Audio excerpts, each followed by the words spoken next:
Hello friends, എല്ലാവർക്കും നമസ്കാരം. അപ്പോൾ നമ്മുടെ വീഡിയോ ആദ്യമായിട്ട് കാണുന്നവരാണെങ്കിൽ സബ്സ്ക്രൈബ് ചെയ്യാനും ലൈക്ക് ചെയ്യാനും ഷെയർ ചെയ്യാനും മറക്കല്ല കേട്ടോ. അപ്പോൾ നമ്മുടെ യേശു ഡോക്ടർ നമ്മുടെ വിക്രത്തിൻ്റെ മുറിവുകളൊക്കെ മരുന്ന് വെച്ച് ക്ലീൻ ചെയ്യുകയാണ് കേട്ടോ. ആ സമയത്ത് ഡോക്ടർ ഒരേ കാര്യങ്ങൾ പറയുകയാണ് നമ്മുടെ വിക്രത്തിനോട്, വേദയെക്കുറിച്ച്. വേദ നല്ല കുട്ടിയാണ്, ഞങ്ങൾ വർഷങ്ങളായിട്ട് പരിചയമുള്ളതാണ്. വേദയ്ക്ക് ഇങ്ങനെ പലതരം സ്വപ്നങ്ങളൊക്കെ ഉണ്ടായിരുന്നു. അച്ഛനമ്മയും പറയുന്ന ഒരു പയ്യനെ കല്യാണം കഴിച്ച് സന്തോഷമായിട്ട് ജീവിക്കണം, അതേപോലെ തന്നെ ഈ ജോലി അവൾക്ക് കണ്ടിന്യൂഷനായിട്ട് ചെയ്യണം, നല്ലൊരു അഡ്വക്കേറ്റ് ആവണം എന്നൊക്കെ ഭയങ്കര ആഗ്രഹമൊക്കെ ആയിരുന്നു വേദയ്ക്ക്. ഇങ്ങനെ സംസാരിക്കുകയാണ് കേട്ടോ. അപ്പോൾ വിക്രം പറയുന്നുണ്ട്, ഞാൻ കാരണമാണ് വേദയുടെ ജീവിതം ഇങ്ങനെയായിപ്പോയത്. എൻ്റെ ജീവിതത്തിലേക്ക് വേദ കടന്നു വന്നതുകൊണ്ടാണ് എൻ്റെ സ്വഭാവത്തിലൊക്കെ ഇങ്ങനെ മാറ്റങ്ങൾ വന്നത്. വേദയില്ലായിരുന്നെങ്കിൽ ഇന്ന് ഞാൻ ഉണ്ടാവില്ല എന്നൊക്കെ ഇങ്ങനെ വിക്രം പറയുകയാണ് കേട്ടോ. ഈ സമയത്താണ് കേട്ടോ നമ്മുടെ വിക്രത്തിൻ്റെ അടുത്തേക്ക് വേദ വരികയാണ്. അപ്പോൾ യേശു ഡോക്ടർ വേദയെ കാണുമ്പോൾ തന്നെ പറയും, നീ വന്ന് എത്ര വേഗം നിന്ന് പറയട്ടാ. അപ്പോൾ എന്നാൽ നിങ്ങൾ സംസാരിച്ചിരിക്കും, ഞാൻ പോയി ചായ എടുത്ത് വരാമെന്നും പറഞ്ഞ് യേശു ഡോക്ടർ അകത്തേക്ക് പോവാണ് കേട്ടോ.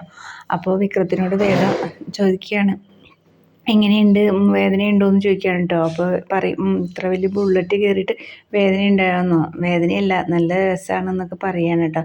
തമാശ പോലെയാണ് വിക്രം അത് പറയുന്നത്. പക്ഷെ വേദയ്ക്ക് ഭയങ്കര വിഷമമാവുകയാണ് കേട്ടോ. അപ്പോൾ വിക്രം പറയും, വേദ തമാശ പറഞ്ഞാൽ നീ സങ്കടപ്പെടേണ്ട, നല്ല വേദന ഉണ്ടായിരുന്നു, ഇപ്പം ഇത്തിരി കുറവൊക്കെ ആയി എന്നൊക്കെ പറയാണ് കേട്ടോ. അങ്ങനെ പറയുമ്പോൾ നമ്മുടെ ദീപ്തിനെ കുറിച്ച് ചോദിക്കുകയാണ് വിക്രം. ദീപ്തിയുടെ വിചാരം ഞാൻ തന്നെയാണ് ഇത് ചെയ്തതെന്നാണെന്നല്ലേ ദീപ്തി വിചാരിച്ചിരിക്കുന്നത്? നീ ദീപ്തിയോട് പറഞ്ഞ് മനസ്സിലാക്കണം, ഞാനല്ല അത് ചെയ്തതെന്ന് പറയണമെന്നൊക്കെ പറയാം കേട്ടോ. അപ്പോൾ വേദ പറയും, പറഞ്ഞ് മനസ്സിലാക്കുക, അതിന് സമയമുണ്ട്, ആദ്യം വിക്രം അല്ല അത് ചെയ്തതെന്ന് തെളിയിക്കേണ്ടതെന്നൊക്കെ വേദ ഇങ്ങനെ പറയുകയാണ് കേട്ടോ.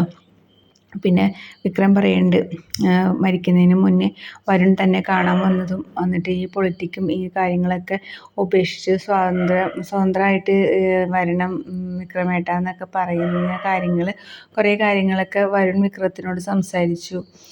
വിക്രത്തിന് ഭയങ്കര സമാധാനമൊക്കെ രീതിയിലായിരുന്നു വിക്രത്തിൻ്റെ അടുത്ത് വരുൺ സംസാരിച്ചത്.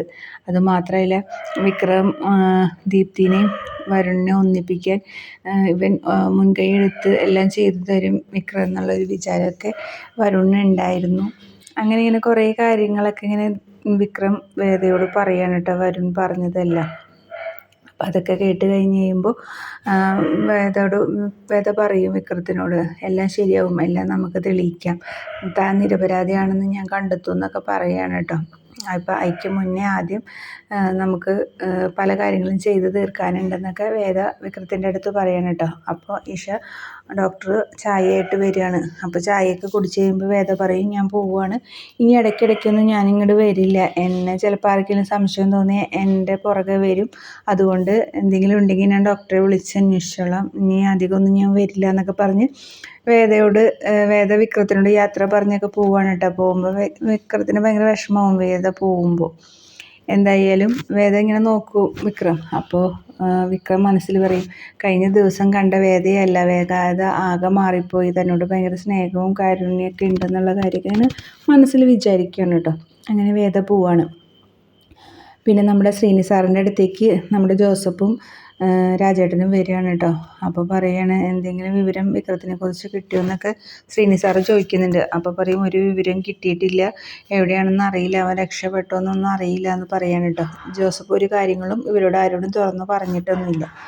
അപ്പോൾ ശ്രീനി സാറ് ചോദിക്കുന്നുണ്ട്, നമ്മുടെ പുളിക്കനെ കിട്ടിയോ? അവനെൻ്റെ കൈ കിട്ടിക്കഴിഞ്ഞ് ഞാൻ വച്ചിക്കില്ല, അവനിൽ നിന്നും എല്ലാ കാര്യങ്ങളും അറിയണം, അവനെ ആരാണ് പറഞ്ഞയച്ചത്, ഈ കൊലപാതകം ചെയ്യാനുണ്ടായ കാരണങ്ങളും ആരാ ചെയ്തതെന്നൊക്കെ പുളിക്കനിൽ നിന്ന് അറിയണം എന്നൊക്കെ പറയണം. അവൻ എവിടെ പോയി ഒളിച്ചാലും ഞാൻ അവനെ കണ്ടെത്തും എന്നൊക്കെ നമ്മുടെ ശ്രീനി സാറ് പറയുകയാണ് കേട്ടോ.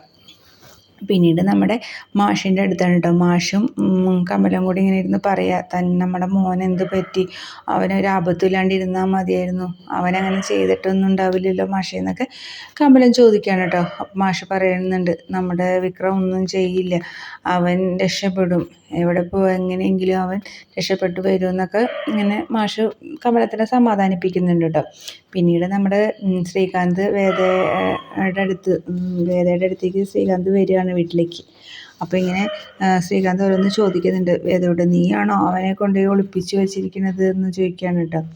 അപ്പോൾ വേദ ചോദിക്കും, പുതിയ ഒരു കാരണമാണല്ലോ ഇപ്പോൾ ശ്രീയേട്ടൻ പറയണത്, ഇപ്പോൾ എന്നെയാണോ സംശയിക്കണേന്നൊക്കെ ചോദിക്കുകയാണ് കേട്ടോ. അല്ല, അവൻ രക്ഷപ്പെട്ടു, ഇവിടെയുണ്ടായിട്ടെങ്കിലും അവൻ രക്ഷപ്പെട്ടു, അത് നീയാണോ ഒളിപ്പിച്ച് വച്ചിരിക്കണമെന്ന് അറിയാൻ വേണ്ടി ചോദിച്ചതാന്ന് പറയും. അപ്പോൾ എനിക്ക് അതിൻ്റെ ആവശ്യമില്ല, അങ്ങനെ ചെയ്തിട്ടുണ്ടെങ്കിൽ ഞാനത് ആരുടെ മുന്നിലും തുറന്നു പറയുന്നൊക്കെ പറഞ്ഞ് വേദ ശ്രീകാന്തിൻ്റെ ഇങ്ങനെ മുന്നിൽ പിടിച്ച് നിൽക്കുകയാണ് കേട്ടോ. എന്തായാലും വേദയുടെ പല ചോദ്യങ്ങൾക്ക് മുന്നിലും നമ്മുടെ ശ്രീകാന്ത് ഉത്തരം മുട്ടുന്നുണ്ട്. എന്തായാലും നമ്മുടെ വീഡിയോ ഇഷ്ടമെങ്കിൽ ലൈക്ക് ചെയ്യാനും ഷെയർ ചെയ്യാനും സബ്സ്ക്രൈബ് ചെയ്യാനും മറക്കല്ലേ.